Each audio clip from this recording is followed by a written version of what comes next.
And welcome, welcome, welcome. This is Peter Winick. I'm the founder and CEO of Thought Leadership Leverage, and you're joining us today on our podcast, which is Leveraging Thought Leadership. Today, my guest is Michael Landers. Michael is the founding principal at Culture Crossing. He's an author of a book called Culture Crossing as well. Speaker, consultant, sort of the usual bag of tricks of folks that we have on here is a thought leader doing lots of different things. So welcome aboard today, Michael. Thanks, Peter. Great to be here. I appreciate you having me. Oh, my pleasure. So I noticed in your bio that you've got an interesting background here. That although you're American, you were raised in a variety of countries in Latin America, and then you got your BA in international business from the University of Miami. So how is sort of that? I would imagine global perspective impacted not just the business, not just the content at Culture Crossing, but sort of how you operate and see things. Yeah, definitely. I think I had a unique experience, as you mentioned, just growing up overseas from 3 to 18 in countries throughout Latin America, Colombia, Brazil, and the Dominican Republic. And then after undergrad at University of Miami, 2 weeks after graduation, I moved to Japan and lived there for several years before coming back and getting like a master's degree in cross-cultural studies. So it definitely impacted me and my identity. And then it definitely impacts, the knowledge that I have. And it was a nice fit into the kind of niche consulting that I do around global and culture, in particular, culture being national, regional, local, organizational. But I'd also say that in terms of how I run my business, yeah, it's definitely keeping me always open for new ways of looking at things, and also always open for new ways to collaborate with different thought leaders and different experts, just because growing up, I always had new perspectives coming in almost every year, having to make a new friend every year as a friend one might move away or I might move away and go to a new place. Got it. Well, and your perspective is interesting because, people come into the culture space, which is a very crowded market right now, oftentimes from an academic perspective, sometimes from a practitioner perspective on the corporate side, but you're coming at it, I would say, a little bit more organically, if that's the right word, right? So it's sort of just as Yeah, a byproduct of who you are and how you were raised and where you were raised, which is kind of cool. yeah, definitely. I think that that would be accurate. And you saying the culture space is kind of crowded. We see like cultivating a culture of high performance, or cultivating cultures of work. The cultures at work that actually work at work. And for my expertise, I think is in culture, right? That everything has a culture to it. A lot of my work, to your point, in terms of my background, has been in the national space, right? I'm from Japan, you're from Singapore, that kind of work, but I'd say the last 5 to 10 years have been more around the culture of different things. Some of them being work, culture of sales, the culture of marketing. So it's interesting when people hear the word culture, their minds usually go one place pretty quickly, and then that crowded space is a specific practitioner that I see for sure. Yep, yep. No, and I like the concept of the culture of a marketer versus a finance person, et cetera. So let's talk a little bit about all the moving plates that you need to keep spinning in order to be effective at what you do. So there's Michael the author, Michael the speaker, Michael the CEO. Talk to me a little bit about how you make decisions on where to spend your time and where to deploy your thought leadership so that it's most effective and most impactful. Yeah, definitely. I think it's something you have to, for me at least, I have to kind of partition, and see where I'm going to focus the energy. And a lot of times work will dictate that, right? I think a lot of times thought leaders and people who are consultants have the challenge of keeping those plates spinning as you're talking, when one plate's very, very heavy, and maybe where your focus is being drawn to. So if I spend a lot of time doing workshops and seminars for customers, then my next book might start to fall off a little bit.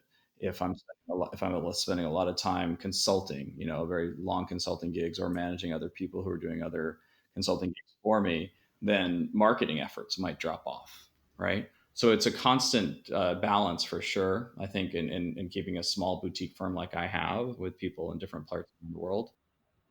So let me ask something on that. So I'm a consultant, right?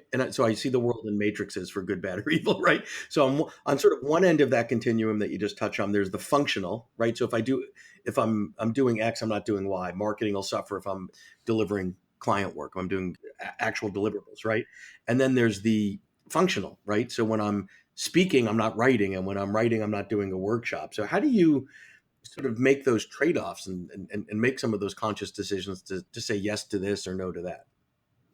Yeah, so I think what's been happening the last couple of years is I've had an interesting workflow where I don't always know what's going to be coming down the pike, so to speak, right? Some months, some years, I'll have things that are just locked in, for the year, and so that actually, in some ways, is better. And other times, I just don't know what's going to happen, and so I always find time. My work's not the kind of thing where I'm like I purposely don't book myself multiple days in a row throughout a whole month, right? Okay. So I always leave time for office days. Like it's rare that I'll have a week that doesn't have an office day. Sometimes I'll go out and I'll have 4 or 5 speaking gigs in a row, but then the next week I won't. Okay. Right. So I'm very conscious of that. I can control my schedule at this point too. And work seems to flow at this point relatively nicely. Again, things go up and down. And then when work doesn't flow, that's when I'm like, okay, now it's time to do a little outward marketing, outbound marketing efforts and keeping up. I think LinkedIn and social media has allowed for more constant connection. So in the past, marketing efforts might drop off considerably if I'm busy leading seminars and those kind of things, as you mentioned. But now with social media, I'm allowed to kind of keep up pretty quickly. And then the other thing that's been interesting is the more speaking that I'm doing, the more business that's being developed, because people see me speak, especially when I do more public forums or people from multiple companies coming. That kind of drives business. So that's taken a little off the marketing plate. Got it. So let me unpack the speaking piece a little bit, because I think a lot of people, lots of people speak professionally, right? You might define that as getting paid to speak, which is the obvious way, or speaking strategically because that's where it's a rich audience in terms of prospects and leads and people that look like the clients that you want to deal with. However, I see a lot of people, as they speak more, oftentimes they're less smart about it. And what I mean by that is they're awesome as a speaker, as the craft of speaking, the art of speaking, but they get a little sloppy or a little loose around process and such to optimize the business development opportunity. So could you walk us through a template or a prototypical engagement of what you're doing before, what you're doing on site, what you're doing after? Not so much the stage technique, but how you're optimizing a speech for business development, because it's a really, really, really, really important piece, I think. I agree with you. Yeah. And I think that, I mean, one of the biggest things that I do is just kind of like storytelling 101, which is the first thing is just like, what does the audience care about? Right. And so knowing my audience is really important. And so if I'm going to a company that's bringing me to speak to their people, if there's multiple departments there, I'm not necessarily thinking about like, oh, I'm going to go do a workshop for every single department, right? Because that's not what they're thinking about right now. They're thinking, what can I take away? I do find that when I'm speaking at more kind of associations, that I go deep into one specific thing that they're very interested in. If I've done the research correctly at the beginning with the key stakeholders, that's accurate. And then I leave a lot of things open as next steps, but I don't sell them hard, Sure. right? I leave them there subtly so people can kind of take them and follow up as they like and as they need, and that tends to work out pretty well. So those are some things that I do. I really knowing my audience, A, and then I say B, understanding how I'm going to sell to them. Yeah, so a few things that you touched on there that I think are interesting.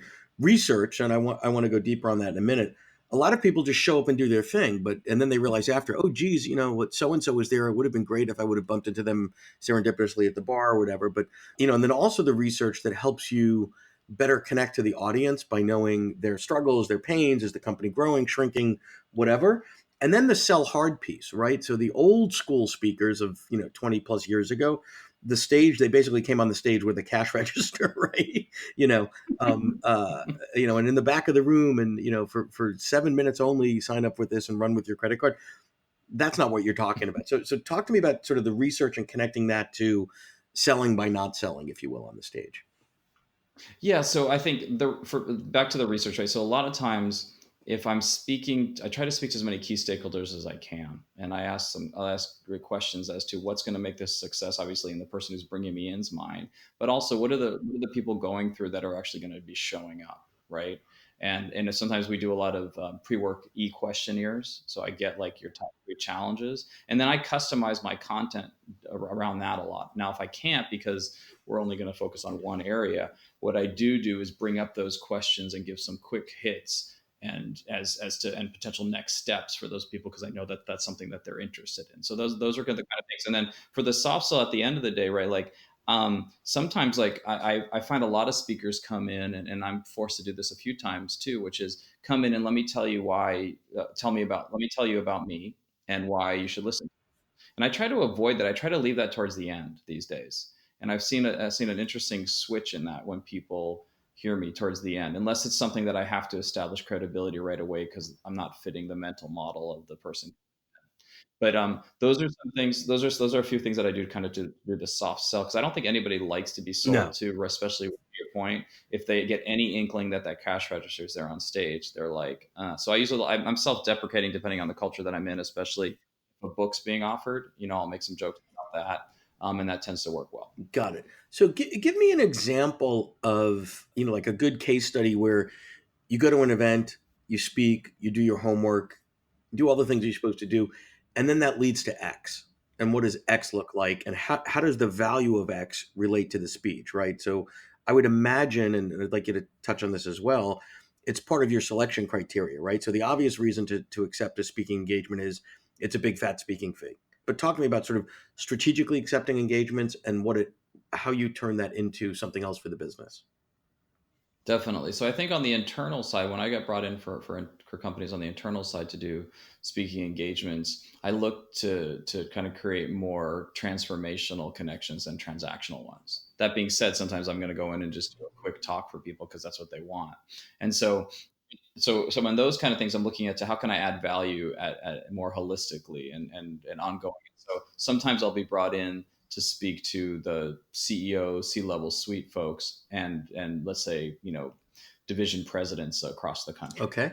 and that kind of gig sometimes will be like for me success on those gigs, or what that leads to when it's done well, is a great percentage of division presidents across the country will want to bring me in to speak to their And teams. they basically have independent budgets, so it's almost like you have 5 or 6 clients, even if they're at the same corporation, but they function independently. Yeah, Good. some of them do, and some of them do, and sometimes and they're allowed to, and then sometimes there might be a national budget that they can draw on. Like a couple 2 years ago that happened where I spoke to the C level, and that landed 27 city tour.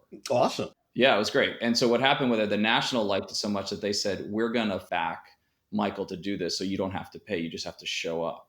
All right. But then what happened is because a lot of the divisions liked it, they were like, okay, what's next? Then they could pull from their own budgets to create more. So those are some things that happen internally. And that's those, that doesn't always happen. And the other times is I might accept a lower speaking fee to speak at a conference that's sponsored by a certain industry, because then they bring people that they're showing it a value, like come to our conference, and then those lead to independent people working at all different independent companies outside the association to say, hey, I really liked you, I have 10 divisions, do you want to come, or I have 5, or I have 3. So I have a speaking gig this week coming up very much similar like that. I'm going to go speak to an association for a lower fee, but I know there's going to be about 250 people there. So even if 5% of those people, right, or even less, say, hey, that's great. I saw you speak. I'd love you to come. So that's how I look at it. I don't think it's a failure if I don't get a successive gig right away, because a lot of times people will be like, I'll see it 6 months, a year, even 2, 3 years sometimes Well, coming and that back. timing is a big piece. Like, so the more you're out there, you're planting seeds. It's not as if you're speaking in October, that means January is going to be a busy month for you per se. Typically, it's actually not that. I want to touch on something that you said that I think people get caught up in, and there's an awkwardness to it. So you mentioned sort of the national or the corporate budget of the mothership versus the regional, local, whatever. Oftentimes, where I've seen pretty savvy thought leaders and speakers get sort of tangled up is there's an awkwardness in budget, right? And oftentimes, in traditional sales, it's like, who's the decision maker? Well, nobody walks around with a sign, hello, my name is decision maker, right? But how do you sort of decipher when you're talking to someone that's interested, someone that's engaging you, sort of what the budget path is? Because you can waste a lot of time and energy talking to people that might have loved the speech, really dig what you're talking about, they're a fan of the book, but they're just not a buyer. Yeah. So there's two things. I see that a lot. And so people will be like, hey, I saw you speak, either right after, or I'll get emails within the couple of days and say, I'd love you to come to my division. I need to run this by my boss or by my director. And I'll say, that's great. Let me get on the phone with you. Cause I always, if I have time, I'll talk to people and make sure I understand what it is that they want. Cause they're going to be socializing it. And yeah, the budget things is something that I'm probably starting to have that conversation, Peter, a little bit earlier than I did in the past because of what you said, right? One, it's not that they don't have the decision, but that's okay. Cause they're saying, I just saw this and they're going to go pitch their boss. And if I can empower them to do that, that's awesome. But I want them to be clear, to be like, hey, if you're going to go say, hey, it's going to cost X, and the person's like, oh, that's great, that fits right in, or it's going to cost Y, and there's no way you're going to sticker shock the person, then that's not going to make you look good. So I kind of give them an idea up front as to what that is, and a lot of times they'll just be very clear about, like, I need to go socialize this with my boss, or I want to bring you in for my team, and that language tells me pretty quickly where they are in terms of just decision making power. But I haven't found that people who lack the decision making power are going to waste the consultant's time. It's more the budget, as if they're clear and they understand. Because a lot of times when they've come to see me speak, they have not had any knowledge of how much it costs. Right, They right. were So they invited. don't have a sort of baseline to say, wow, if he's a speaker that's charging X, he's obviously not going to charge, you know, Yes. 5% of Yeah. that The to do frame a of reference. workshop or something. Um, Correct. Correct. the other piece I want to touch on, which is connected to sort of this budget awkwardness piece, but I think it's an important area for folks to focus on, is pivoting from the keynoter, right, the talent, if you will, the creator of the content, to the business conversation. So you wear both hats in your world, right? You're the CEO of the company as well as sort of the I don't say the primary product, but the keynoter. And it's my experience with my clients is it's easier for the thought leader, the keynoter, to not have to engage in the budget conversations and sort of just stay pure as the talent. But that's not always reality. So you're in a situation where that doesn't seem like that's your reality. Could you touch on that a bit? Yeah, for sure. So I hear what you're saying, and I think that, a lot of times it's like there's nice some people to have a buffer, right? Like I have a couple speaker agents, right, and they work at that. That's their thing. But I find that very often when I'm dealing with people who want to bring me in to speak, especially internally, or it could be a series of programs, then what that conversation allows for is just really clarity as to what they're getting. And then I find that because I spend a lot of time on objectives and outcomes and really understanding what it is that they want, and whether if someone's bringing me in, I want to make sure that they look good in the sense that they're taking the risk to bring me in. And if it doesn't do well, then everyone in the rest of the company or the association is going to be like, well, who brought this guy in? Right.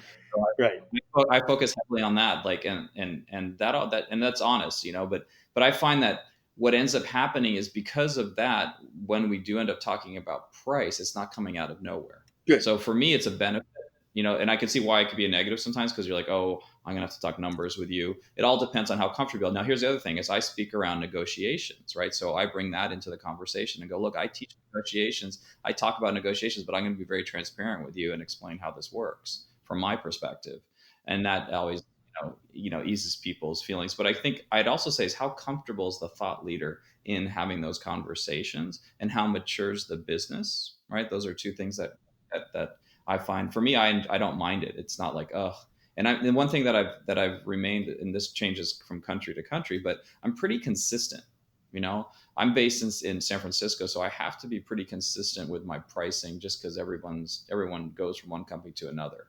Well, I think that's a key point. Whether you're in San Francisco or a specific industry or whatever, it's pretty transparent. And I think there's a logical argument to be made between, well, I might have a little bit of a different pricing structure for an association or a nonprofit. You need to be pretty tight because people talk to each other, and it's quite frankly, it's unprofessional. I think to have a fee range that's 3x on one day because it's a lucrative company, and 1x another day. You got to have a tighter range. Yeah, I mean, in the startup world, we tend to, because I'll work with the established, your major established, especially tech players, and then I'll work with the startups, people who don't have A yet, or have Series A and B, or going to C, and those will fluctuate a bit just because of where they're at. But usually it's scope, right? It's how many people, how many programs, how many talks. But within the different echelons of companies, I'm to your point, I'm pretty consistent, because people do talk. And then I think about myself as a customer, and you yourself as a customer. You don't want to find out that somebody paid half of what you paid, and it was the exact same thing. That would make you distrust the service provider. Yeah, no, totally, totally. So as we start to wrap up here, because we're running out of time, give me or give our listeners, if you will, two or three nuggets to think about as they are, scaling and leveraging and doing all the things that you're doing every day to drive your business and grow your business through content and thought leadership. Yeah, so I think I don't know if I know anything yet, but a couple of a couple of things that I've seen work is someone gave me this advice years ago when I was starting out, was like to and you and I think have spoken this as well, which is we can do a lot as thought leaders. It's such a big term, right? And to be a thought leader known for one specific thing, sometimes as you're growing your business, you feel like, oh, that's limiting, right? And I've found is that making sure that I'm niche in terms of knowledge and depth of knowledge in one topic has helped me out a lot. And I'm able to branch out. There's that's not the issue, but that knowledge of that one topic for me, it's culture, has really, really worked. Right. And I keep on coming back to that. And that's what's natural to me. Right. That's what I don't, it's my experience, is what I've lived. And so there's no not being authentic around it. So that's one thing that I found works. And the other thing is just, I work on my craft in terms of what's new out there, especially when it comes to adult learning. Everything that I do is around adult learning theory, so I want everything to be very engaging and interesting, and I really want to listen to people. But back to the consistency thing, there's a couple of clients that I work with where I can't have a bad day. Right. I'm not talking about the pilot scenario where a pilot can have a bad day. Right. But there are some companies where, like, if the program doesn't go well, if the talk doesn't go well, that's it. Right. And I've been able to maintain that. And so that's consistency as well. And I think sometimes I was watching a quick thing on a new show that called The Shop with LeBron James. And when I bring this up, Jon Stewart was on there.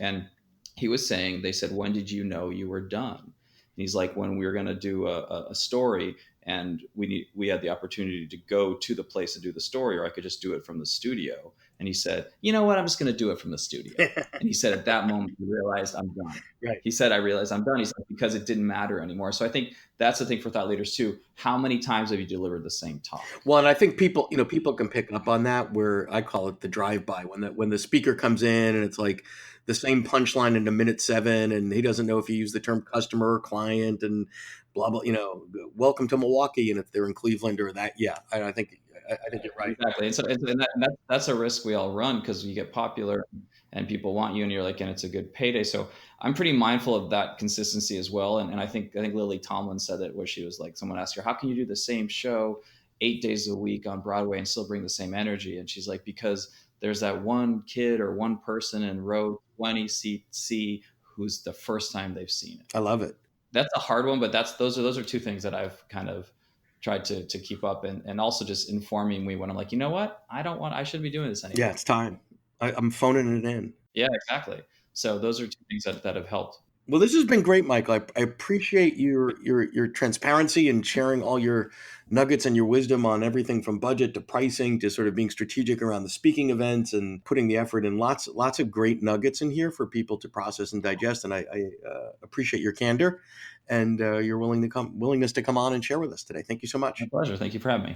To learn more about Thought Leadership Leverage, please visit our website at thoughtleadershipleverage.com. To reach me directly, feel free to email me at peter@thoughtleadershipleverage.com. And please subscribe to Leveraging Thought Leadership on iTunes or your favorite podcast app to get your weekly episode automatically.